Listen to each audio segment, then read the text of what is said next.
আপনি টাকা পয়সা দিয়া মোহরানা দিয়া আপনার বউ আপনি বিয়ে করলেন, আপনার বউকে আপনি দেখবেন, আপনার বউয়ের সৌন্দর্য আপনি উপভোগ করবেন। আপনার বউ কি জনগণের সম্পদ নাকি যে জনগণ তার সৌন্দর্য উপভোগ করবে? যারা নিজের বউকে জনগণ দেখার জন্য এরকম বেপরদা বানায় ছেড়ে দিয়েছে, এই সকল বেহায়া বেশরম পুরুষরা নিজের বউকে জনগণের সম্পদে পরিণত করেছে। আল্লাহ তাআলা ওই সকল লোকদেরকে হেদায়াত দান করেন। নামাজের মধ্যে ঐক্যের শিক্ষা রয়েছে, কিভাবে ঐক্যবদ্ধ থাকার শিক্ষা রয়েছে। রব্বুল আলামিন সালাতকে, নামাজকে একা একা ফরজ করেন নাই, বরং নামাজকে ফরজ করা হয়েছে জামাতের সঙ্গে। কোরআনুল কারীমের 2 নম্বর সূরা সূরাতুল বাকারা 43 নম্বর আয়াতে রব্বুল আলামিন বললেন, ওয়া আকিমুস সালাতা ওয়া আতুজ যাকাতা ওয়ারকাউ মা'আর রাকিঈন। আর সালাত কায়েম করো এবং যাকাত দাও, এবং যারা মসজিদে গিয়ে রুকু করে তাদের সঙ্গে রুকু করো। অর্থাৎ জামাতবদ্ধভাবে ঐক্যবদ্ধ হয়ে নামাজে দাঁড়াও।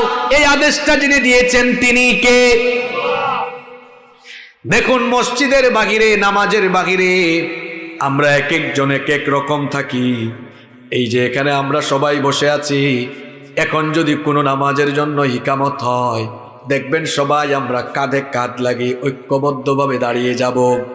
আপনারা যারা হজ কিংবা উমরা করার সুযোগ পেয়েছেন, হারামাইন শরীফাইনে যারা নামাজ আদায় করেছেন, মসজিদে হারামে গেলে দেখবেন কেউ তাওয়াফ করছে, কেউ বা আবার সাফা মারওয়ায় সাই করছে, কেউ বা আবার বসে বসে কোরআন তেলাওয়াত করছে, কেউ বা আবার বসে বসে তাসবিহ জপছে, ইস্তিগফার করছে, কেউ বা আবার গল্প করছে। কিন্তু যখনই ইকামত হয়ে যায়, দেখা যায় লক্ষ লক্ষ মানুষগুলো সারিবদ্ধ, কাতারবদ্ধ, ঐক্যবদ্ধভাবে দাঁড়িয়ে যায়।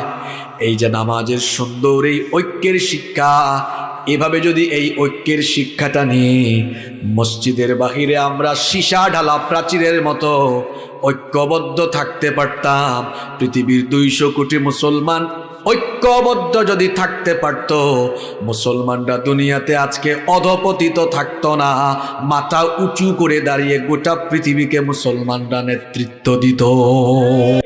ঐক্য আছে আমাদের? কথা কন না কেন আপনারা? এই ঐক্যের শিক্ষা নামাজ থেকে নেওয়া লাগবে। এজন্য রব্বুল আলামিন জামাতের সঙ্গে নামাজ ফরজ করলেন। আর ঐক্যবদ্ধ থাকার জন্য কোরআনুল কারীমের অসংখ্য জায়গায় রব্বুল আলামিন আদেশ দিলেন।